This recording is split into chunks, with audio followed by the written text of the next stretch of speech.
Hey, this is Richard Miller with Goldie May, and this is the Unrehearsed Research series. Watch as James Tanner and I, along with invited guests, work through a genealogy problem with no script and no agenda. You might learn from the big strategy or from features in the tools, or if you see a better way to do it, please leave a comment so we can all learn. Now, on to the research. Welcome to Unrehearsed Research. I'm here with the James Tanner to do another session of research together.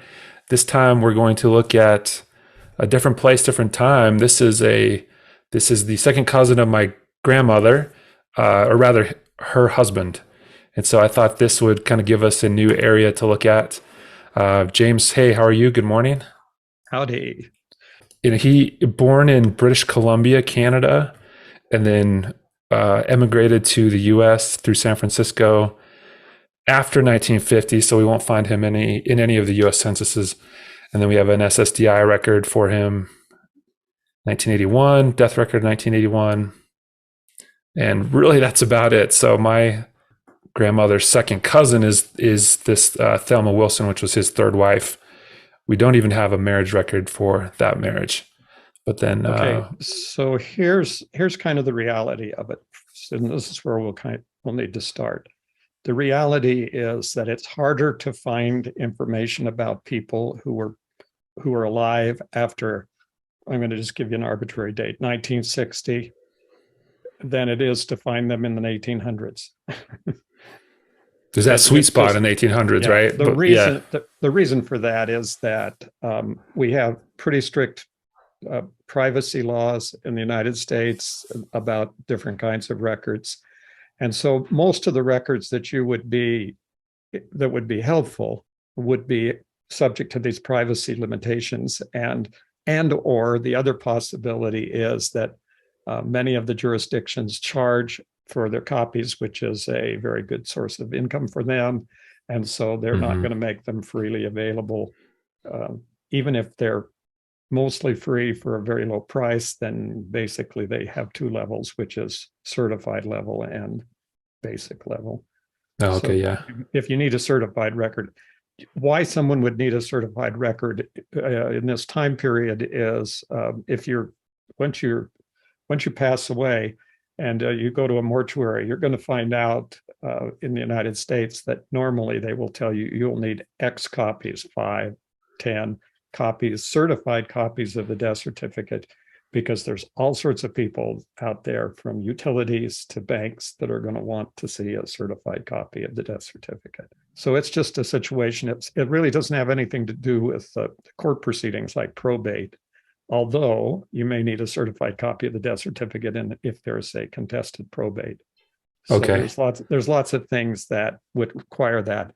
And those types of conditions limit the amount of records that you're able to find about a person. Now, going back to 1910, there's going to be a lot more records, but in this case, we're going to be looking at some of the other records.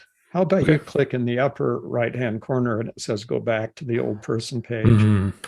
Okay, so he has a birth record. Let's look at it. He only has 5 sources. So let's look at those 5 sources and see if we have what we need.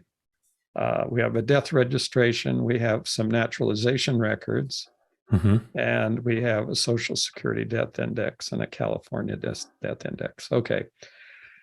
So we really don't know anything about this guy from records that precedes 1950.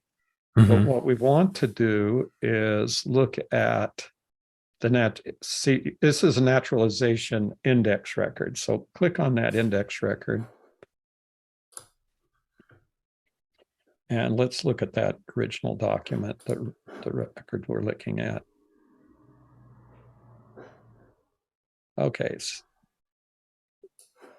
This is the kind of key document. Now, the United States only began doing naturalization records like this in 1906. So anything before 1906, you're going to be going to a state court, and what you get is going to be very, very spotty. But in this kind of a record, it should say let's go down and see if it has it. Scroll down a little bit.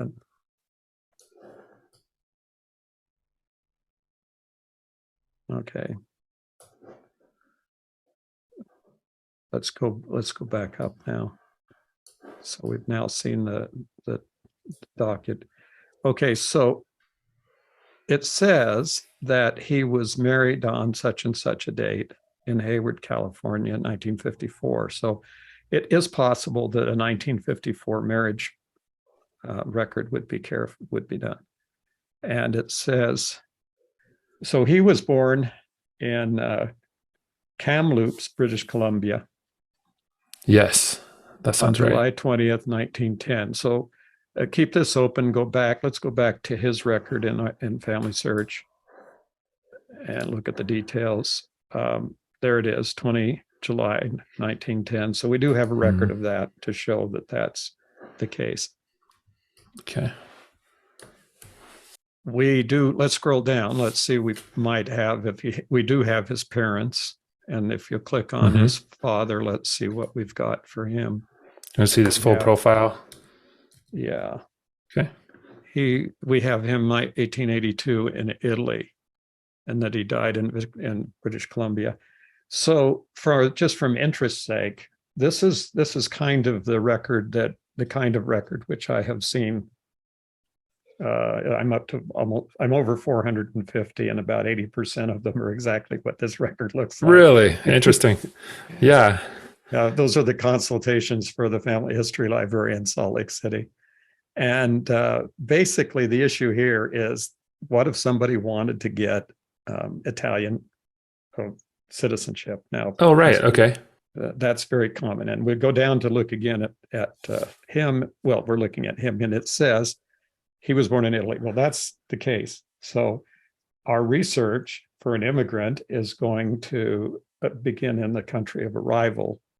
And since we have some really good information about one of his children, we have a kind of leg up in a sense to get on to get in and get the records about where he was born in Italy, because probably there are Canadian records which would tell that kind of information. Okay, cool.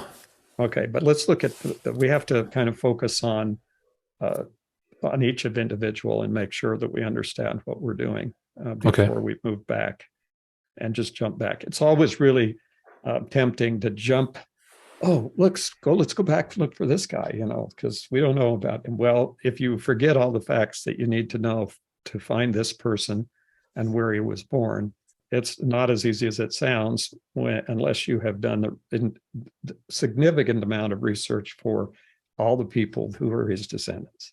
Okay. So if this was somebody's grandfather, great grandfather, or whatever, the idea here is that you have to build your case back. Build your foundation. Yeah. Yeah. You can't just say, oh, he was born in Italy, so let's look in Italy. Yeah. I can imagine how many people are named Antonio Arduini. Yeah. In Italy. Yeah. So we want to find a hometown if we can, or other. We've got to find identifying information down to the parish level. A lot of times I'll get things that say they were born in one of the regions, and that could have 200 or 300 towns and more parishes. Yeah. So you want to go very narrow. Okay. Yeah. Okay. Yeah. So let's say we make that as our ultimate goal here, which is a good goal because we're going to be moving back anyway. So okay, let's go back to his son. So we'll go back to Renato Eugene Arduini. Let's look at Kamloops, British Columbia. In the catalog? No, just do a search on it. Okay. Okay, Wikipedia, always. Over to the right-hand side. Okay, so it says that its regional district is Thompson Nicola. It's in Thompson Country of British Columbia. So it's kind of, it's sitting out in the middle of the mountains there. Well, looks like it might be a little bit. Let's go look on the map because let's get an idea of where this place is.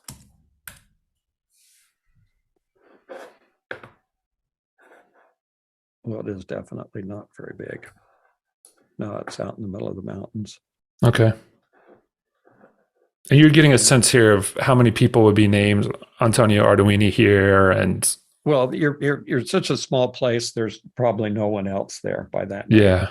That's Okay. that's not even a that's not the major concern. The major concern is it a big place or a little place? And it's obviously a very little place. Mm-hmm. And so there's a university there, however, Hmm.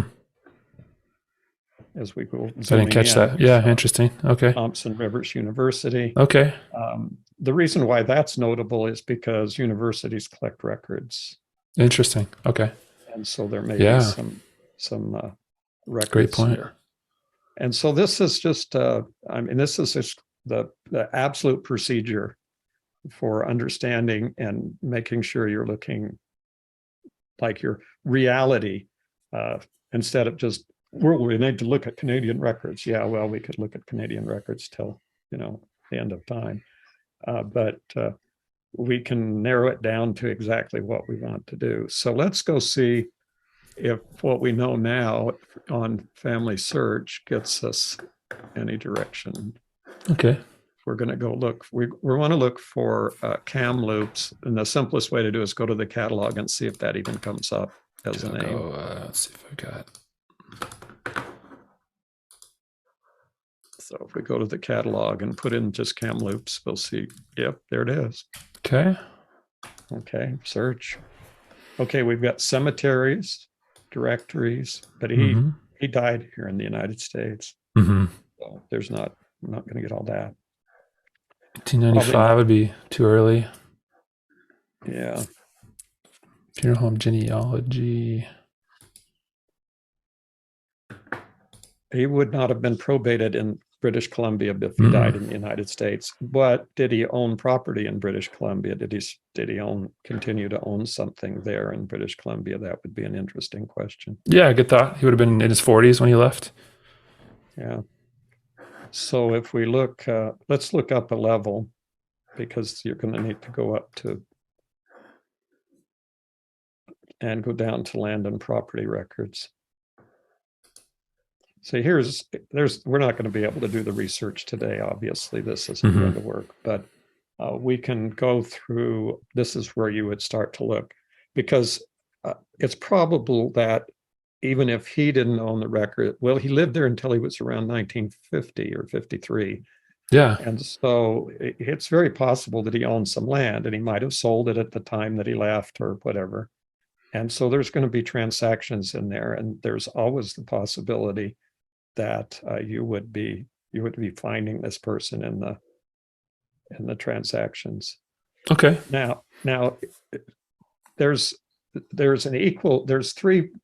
three large websites are going to all kind of overlap on Canadian records.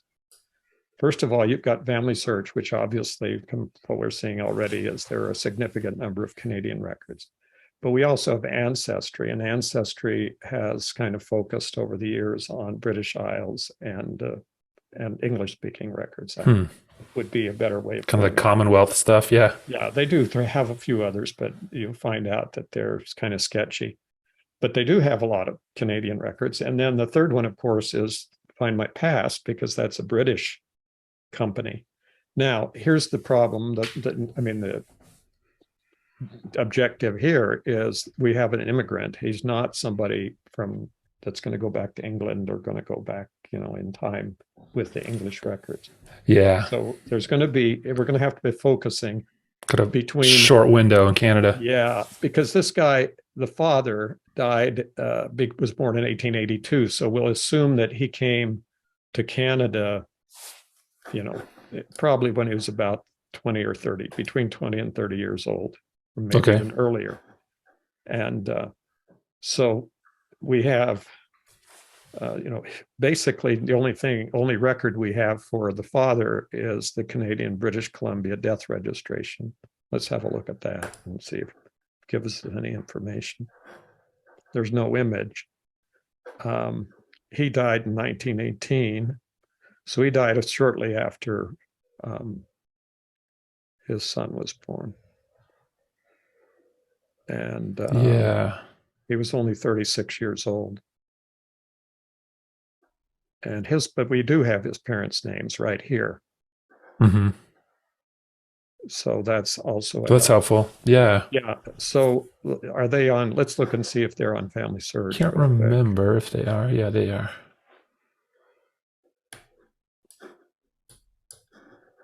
And one source, so it must be that source. Yeah. Yeah, that's it. So all we've done, all the research that's been done so far on this family is indicates. So we, where was the death? There's a death record. Canada, Vancouver, British Columbia. Yeah. He died. Yeah, Antonio died there, but his father. Yeah. Oh, and then we don't know. We don't know. Yeah. So we don't know if at that point if he came with his family, or whether he was he came by himself. So that's right. Yeah, could have been a child. Could have been in his 20s, 30s. I mean, in other words, if Eugenio was the person who immigrated, then he would have been there early. But if that's he would have brought it. Let's say he brought his family over, and they were all records. So those are the possibilities. I'm exploring the kinds of records that we might want to look at, and the things that I kind of throw out are the facts that may be an issue. What kinds of things do we think might have happened here, and how do we go about solving that? So incidentally, I wonder if this hint would help us, because it's hinting for Eugenio, who's the same. See, Regina. Oh, I think this is a. No, let me look at this and see what this helps. Let's see. Oh, so this is Antonio's sibling. Is that what it is? Evo. So maybe that doesn't help us. It's giving us a hint to the parents again, but we don't know if the parents came over. No, but this guy was born. This guy was born in Candelaria, Italy, and that's more than we knew about our other person. And he's what? Evo's a sibling to Antonio. Yeah, so he would go here if we add him. And okay. So basically, this is the point that I made just a moment ago. That is, we've got to do the research on all the children, because now we have a guess that we have narrowed it down from the entire peninsula down to one province in Italy, which is not much help, but it is better than we had before. Yeah, well said. This also answers an interesting question, because Ivo, as it'd be Evo in Italian, Ivo Arduini would have been.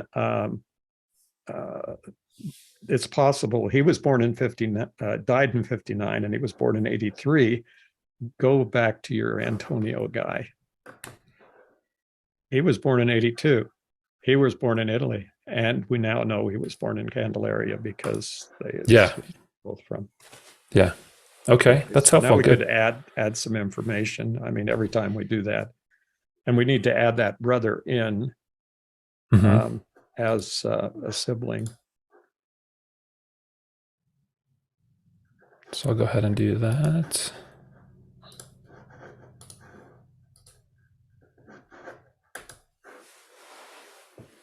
There we go. Okay, normally. And then is it Regina who was a spouse here? Let's see if I go. Okay.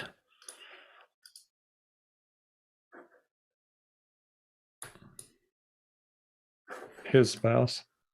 Evo's spouse, yeah. Yeah. Okay. Listed at the time of his death. Yeah. Is that when you would add, if you're born to somebody, if you're married to someone born in 1883, are you likely deceased by now? Oh, yeah, definitely. Okay. That's 140 years old. Okay. I'm with you on that. So do the math. Okay. Yeah. Okay. Now, one thing though you're skipping is putting in reasons for all this, why you're attaching it, why you think this is the right person. But that's just remember that's something that we need to do kind of routinely. But it doesn't matter because this is obvious, in a sense. Okay, so now we'll go back. Let's make sure when you do this, watch, I'll show you how to do it. Yeah. Okay, click on where it says go to record Ivo Arduini, Arduini. On the right. Yeah, click that. Now this replaces it here. We don't have him up, but we have the source linker, so we can close that, which is next to him. That way we get rid of, and these are all going to have to be reloaded in order to show the new information. Yeah, that's right. I could go back and do those. They were open at the time that, so we're going to just, so you have to clean up that. This is something that's important because if you, in Family Search, if you don't do that when you're doing your research, the information starts to get out of sync real fast. Oh, right. You come back to Antonio and you don't see his brother Ivo here. Yeah, you have windows open, and then now one thing that's going to happen is because these people lived the majority of their lives in the 1900s, there's going to be a lot of records come up. You're going to records hints, and the good tactic would be to open up and do the same research in Ancestry and Find My Past at the same time. Cool. Because each one of them will pop up with record hints. And so you'll be getting all this information and feeding it into your whatever you're putting it in, which in this case is Family Search. Yeah, good thought. Really good thought. So, but we don't need to do that all today. That goes beyond the scope of what we can handle today. Good. Okay. Well, yeah, and I'll make a note to do that. Okay, so we need to put in the Candelara. So do we have, we've got it for Ivo, and we'll just say that for Antonio, we're already on Antonio, birth. Now, somebody will say, well, you don't have a record that shows that. And the answer is, yeah, you do. You have a brother who was born 1 year later in the same province. Yeah. And that's our reason, right? We don't have to. If there's an outside possibility that it's not correct, or that you don't really want to, you say, well, I don't want to put in anything. The answer is put it in, and then basically start there, right? And yeah.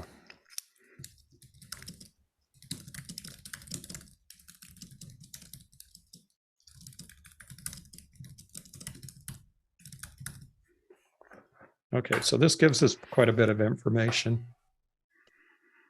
Yeah, that's decent. So that should help with hints and. Okay. Now, where we go from here, we're still wanting to focus. Now we have some more information about people who lived in Canada. We're still lacking a lot of the information about the Canadian part of the family life. So before we jump over to Italy, we want to make sure we're getting all the records and land records, because they would have come here to America, to Canada, because they weren't landowners in Italy and they thought they could become landowners in Canada or the United States. It's basically the idea is that we don't understand in the United States, you can just go to the local realtor and buy a piece of property. That isn't always the case in all those countries in Europe, and people who live where you can't buy land, or where it's too expensive, or it's just limited to some extent, then they'll want to come here. It's nice to consider that motivation. Yeah, it's a good say. Does it look like the land records are more likely to not have privacy restrictions in the 20th century, like vital records would? Land records probably, it's going to be the availability, but all the land records are going to be available someplace. Mm-hmm. Most of the cases, you have what corresponds to a county recorder in all of the locations, and in whatever country, whoever records the transfer of the property. And those records are not considered to be genealogical records, so you're not going to be able to find them under most genealogical references, but they are records that are usually commonly available. Like here in Utah Valley, for example, you can look up every piece of property in Utah Valley and see every person that owned it back to the original owners for free. And you just don't think of that as genealogy, right? So you just don't. But it is. Yeah. That's all genealogy. Mm-hmm. Okay. Cool. Well, there's a wealth of Canadian resources. There's not enough time today to go through all the Canadian resources, but if you go to the research wiki, which is slow coming up, and put in Canada, of course, you're going to get a huge amount of information, and particularly on British Columbia. Very cool. So you can look Good. all of Lots these here. records. Now you would want to look and see about naturalization and citizenship records. Canadian naturalization and citizenship is considerably different than the United States, and it starts at a different time, and there are different requirements. But if these people applied for citizenship in Canada, there would be a process that they would have gone through to get that, and that's all explained here in the research wiki. And you think it would have been likely they would have gone through that process even though they went on to do that in the U.S. as well? Or it wouldn't have mattered if they came to the U.S. They would want to do it again because they're just living here. So they're likely to have done it every time. Yeah. Yeah. Okay. And in some cases, they can retain dual citizenship. In the United States, if you immigrate from your country, you're not required to give up your citizenship to get citizenship in the United States. It's not a requirement. So you can have dual citizenship. And right now, it's very attractive for a lot of people around the world to get dual citizenship in some of the European countries, particularly Italy. And there's some others that offer dual citizenship. Right now, the dual citizenship thing is like it's like something they actually promote and sell in Europe. And so you're seeing a lot of those in your consultations. Yeah, just recently, I saw a notice about immigration coming to Italy right now, and Italy, they'll pay you a bonus. They'll pay you up to like $50,000 or more dollars. I've seen prices as high as $250,000. They'll give you that money if you'll come to Europe. But if you do, you have to buy the property, you have to improve the property, and you have to live there. You can't just come get the money and walk out again. They basically, but they're in a situation now with declining populations that they're actually paying people. Now, on the other side, there are European countries like the little ones like Monaco and Liechtenstein and those kinds of countries. They actually will do dual citizenship, but you've got to pay for it. And the price starts for some countries up at around $20,000, $19,000 up to $250,000, $300,000 for dual citizenship. But there are people in the world who live basically internationally, and to them it's tax advantages and other things. I mean, they may be paying taxes in excess of those amounts, and they figure they can put the things in the Monaco. They don't going to pay so many taxes. Yeah, interesting. Well, it's interesting to see the parallel to homesteaders in the 19th century in the U.S., where you get this land and you have to improve it and Yeah, and it's kind of reverse homestead. Kind of reverse homesteading back to the old world. Leaving America and going back to Europe. Yeah, very interesting. Okay, well, I think that gives us what we wanted to cover. All right, James, thank you. A lot. Yeah. Well, fun to go to a new area, and I appreciate your thoughts. Okay. Okay, talk to you soon. See ya. Bye-bye.